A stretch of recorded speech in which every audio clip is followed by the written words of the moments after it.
Bom dia a todos, salve Maria. A mulher, sua missão segundo a natureza e a graça, as bases da formação feminina. Em poucas linhas, procurarei esboçar o objetivo para o qual parece convergir todos esses esforços. A formação não é uma posse externa de conhecimentos, e sim a forma que a personalidade humana assume sobre a influência de múltiplas forças vindas de fora, ou então o processo dessa modelagem. O material a ser moldado é constituído de um lado pelas aptidões físicas e psíquicas com que o ser humano nasce, pelo material que lhe é constantemente acrescentado de fora e que deve ser assimilado pelo organismo. O corpo retira esse material do mundo físico, a alma do ambiente espiritual, do mundo das pessoas e dos bens que se deve alimentar-se. A primeira moldagem fundamental processa-se de dentro, assim como uma semente possui em si uma forma interna, uma força invisível, que faz com que aqui nasça um pinheiro e lá uma faia. Assim, existe também no ser humano uma forma interna que tende a desenvolver-se numa determinada direção e que se aproxima em cego determinismo de uma certa estrutura que é a personalidade madura, totalmente desenvolvida, uma personalidade de características individuais claramente definidas. A estas primeiras formas juntam-se outras vindas em parte de fora, em parte de dentro. A criatura humana, com suas aptidões físicas e psíquicas e suas tendências internas, se vê colocada nas mãos de formadores humanos. Para que possa cumprir o seu destino, a criança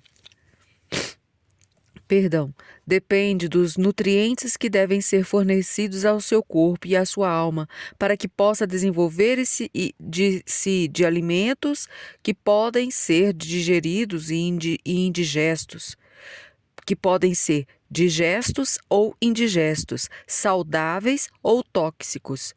Uma parte essencial de todo o processo de desenvolvimento refere-se à formação dos órgãos que de tanto o corpo como da alma necessita para absorver e assimilar sua alimentação. Uma das peculiaridades dos órgãos da alma, aqui nos limitamos a falar deles, é o fato que só podem formar-se quando ativados em material apropriado os sentidos por meio da atenção, da distinção, da comparação de cores e formas, sons, ruídos, etc. A inteligência, por meio da tarefa pensar e conhecer, a vontade por atos volutivos, opção, decisão, renúncia, etc. A afetividade pelas emoções, etc. É, portanto, uma atribuição de tarefas que vem de fora que contribui para a formação das forças. No material disponível a partir das aptidões naturais, há muita coisa que poderia atrapalhar o processo de desenvolvimento previsto pela dinâmica interna que se crescesse e prosperasse de modo desimpedido. A mão formadora que intervém de fora para aparar os rebentos nocivos ou para cortar-lhes a nutrição está a serviço dessa formação. Ao lado das intenções sistemáticas de fora, ocorrem as influências aleatórias do ambiente. Só aquilo que é capaz de penetrar no mundo de fora para o interior da alma, não sendo apenas registrado pelos sentidos e pela inteligência, mas emocionando também o coração e ânimo. Na medida em que se transforma em material formativo assimilado pela alma, deixa de ser um mero material, passando a atuar ele próprio como elemento formador e modelador, que ajuda a dar à alma sua forma prevista. As forças formadoras do ambiente espiritual, as mãos humanas formadas, são condicionadas não apenas pela formação primária de dentro, elas se veem confrontadas com mais uma força formadora interna. A criança é entregue às mãos dos formadores humanos. O adolescente que desperta para a liberdade do espírito é entregue a si próprio. Graças ao livre-arbítrio, ele mesmo pode trabalhar em sua formação, pode acionar livremente suas forças e tirar de seu desenvolvimento, pode abrir-se às influências formadoras ou recusá-las. Como as forças que vêm de fora, também ele está condicionado ao material pré-existente nele e à força formadora que lhe é inerente. Ninguém pode fazer com que seja algo que não esteja nele por natureza. Só existe uma força formadora, que, ao contrário das mencionadas até agora, não é limitada pela natureza, podendo transformar até mesmo a forma interna a partir do seu interior. É a força da graça. Veremos, portanto, que a formação é algo muito mais intrincado, mais misterioso e menos sujeito ao arbítrio do que sonhava o iluminismo. Como não contasse com os fatores de formação essenciais, seu sistema está destinado ao fracasso. Natureza e vocação da mulher. Todo o trabalho de formação que vem de fora deve contar com a natureza inata. Por isso, o slogan dos reformadores da escola, tudo a partir da criança. E por tratar-se de uma natureza individual, educação individual.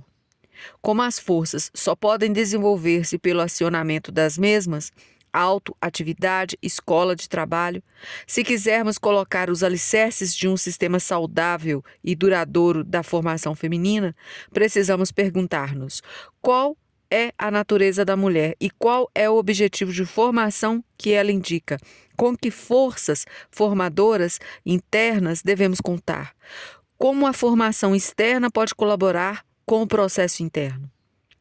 Quanto à primeira questão, gostaria de limitar-me à natureza da mulher como tal. Não pretendo negar a existência de grandes diferenças individuais em que alguns caos atingem os limites da índole masculina e até os ultrapassam.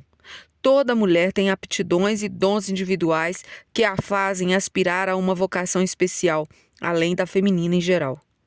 De qualquer educação pode-se exigir que respeite a individualidade. Nosso contexto importa, sobretudo, destacar as bases peculiares da formação feminina. A natureza da mulher é organizada em vista de sua vocação original, ser esposa e mãe. Ambas estão intimamente ligadas entre si. O corpo da mulher é formado de tal maneira que seja uma carne com outro e que nutra dentro de si uma nova vida humana. Da mesma maneira, a alma da mulher é destinada a sujeitar-se em obediência obsequiosa a um cabeça, sendo ao mesmo tempo seu amparo. Assim como um corpo disciplinado serve de instrumento dócil ao espírito que o anima, sendo para ele ao mesmo tempo uma fonte de força e fixando seu lugar no mundo externo, além disso, é predestinada a ser proteção e refúgio para as outras almas poderem se desenvolver. Ambas as funções, o companheirismo da alma e a maternidade da alma, não estão restritas aos limites da condição física de esposa e mãe, estendendo-se a todos os seres humanos que entram no corpo de visão da mulher. Por isso, a alma da mulher precisa ser ampla e aberta a tudo que é humano. Ela precisa ser cheia de paz para que as pequenas chamas não sejam apagadas por vendavais. Ela precisa ser quente para que as sementinhas frágeis não se congelem. Ela precisa ser clara para que as ervas daninhas não possam alojar-se em cantos e dobras escuros. Reservada para que os assaltos de fora não ponham em perigo a vida em seu interior. Vazia de si, para que a outra vida tenha lugar nela. E, finalmente, senhora de si e de seu corpo, para que toda a sua personalidade esteja preparada para atender a qualquer chamado. Essa é a imagem ideal da alma feminina. Nesse sentido, tinha sido formada a alma da primeira mulher, e assim devemos imaginar a alma de Nossa Senhora. Em todas as outras mulheres encontra-se, desde a queda, um germe desse desenvolvimento, mas exige-se vigilância e cuidado para que não venha a ser sufocado pela erva daninha abundante. Dissemos que a alma da mulher deve ser ampla, que nada do que é humano lhe seja estranho. Parece que ela está predisposta a isto. Seu interesse costuma concentrar-se na pessoa e na condição humana. Normalmente, essa tendência natural, quando entregue a si mesma, costuma manifestar-se de uma maneira pouco objetiva. Muitas vezes o interesse inicial não passa de curiosidade, de um mero desejo de conhecer as pessoas e suas condições de vida. Às vezes chega a ser uma verdadeira avidez formal de invadir o espaço dos outros. Quando se cede simplesmente a este impulso, nem a alma nem a outra pessoa ganha nada com isso. Ela sai, por assim dizer, de si mesma e para diante dos fatos que encontra lá fora. Ela se perde sem dar nada a outro. É um gesto estéril que pode ser até prejudicial. Ela só ganha saindo de si mesma para procurar e levar para casa o tesouro escondido que se encontra em toda a alma humana e que pode enriquecer não só ela, como também a outros que lhe queiram abrir a sua alma. E além do tesouro, um fundo evidente ou escondido que pesa sobre toda a alma humana. Essa procura é própria daqueles que se deparam com uma alma humana em santo temor, sabendo que as almas humanas são reino de Deus e que podemos nos aproximar delas só quando estamos sendo enredados a elas. Quem for enviado saberá achar o que procura, e quem for procurado desta maneira deixará encontrar-se para ser socorrido. Nesse caso, a alma não fica de fora. Ela leva o achado para casa e seus espaços precisam alargar-se para que aquilo que está carregando possa caber nela. A alma deve ficar em silêncio porque a vida de que ela deve tomar conta é tímida e só fala em voz baixa. Se a própria alma fizer barulho, não poderá ouvi-la, e esta se calará, se esquivará dela. Poderíamos afirmar que a alma feminina tem também essa tendência por natureza? À primeira vista parece quase o contrário. As almas femininas são tão agitadas e a agitação contínua causa barulho. Além disso, gostam de comunicar-se e de falar a respeito de coisas que as agitam. No entanto, deve existir o talento potencial. Do contrário, não seria possível aprender tão bem essa atitude em que algumas mulheres se tornam até mestras. As mulheres nas quais nos refugiamos para encontrar a tranquilidade e que mostram ter um ouvido apurado para as vozes mais suaves e frágeis. Será possível, depois que outras condições tiverem sido preenchidas, quando a alma estiver vazia e fechada em si mesma? Sim, quando o próprio eu barulhento tiver completamente se afastado, então haverá espaço e silêncio para que outros possam encontrar lugar e manifestar-se. Mas ninguém é assim por natureza, nem homem, nem mulher. Senhor Deus, tire-me de mim e me entregue totalmente a Ti, diz uma antiga oração alemã. Nós mesmos não somos capazes disso, é Deus que precisa fazê-lo. Mas para a mulher é por natureza mais fácil falar assim com ele do que para o homem, porque nela vive o desejo natural de entregar-se completamente ao outro. Uma vez convencida de que só Deus é capaz de tomá-la totalmente para si e de que é roubo pecaminoso entregar-se totalmente a um outro que não seja Deus, abandonar-se a ele já não fica difícil e ela passa a ser livre de si mesma.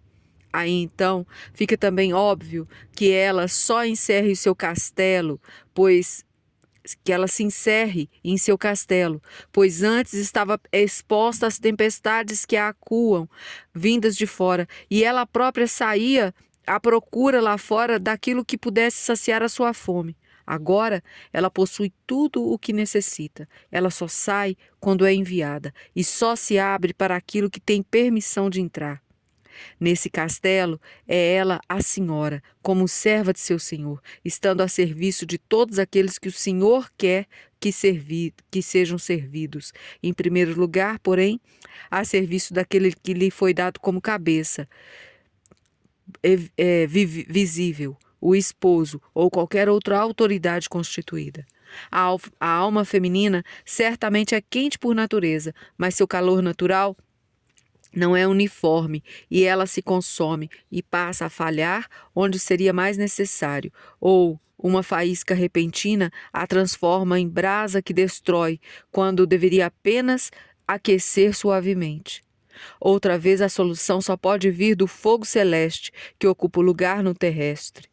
Depois que o fogo celeste tiver consumido todas as impurezas, começa a arder na alma uma chama tranquila que aquece e ilumina, tudo se transforma então em luz. Fica puro e claro, pois nem a clareza se manifesta originalmente como dom natural. A alma feminina parece antes sombria e obscura, sem transparência nem para si mesma, nem para os outros.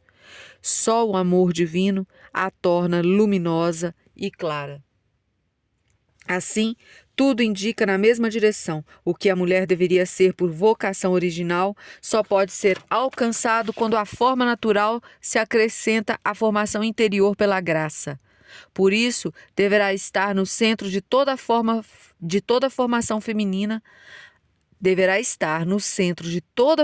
feminina, a formação religiosa.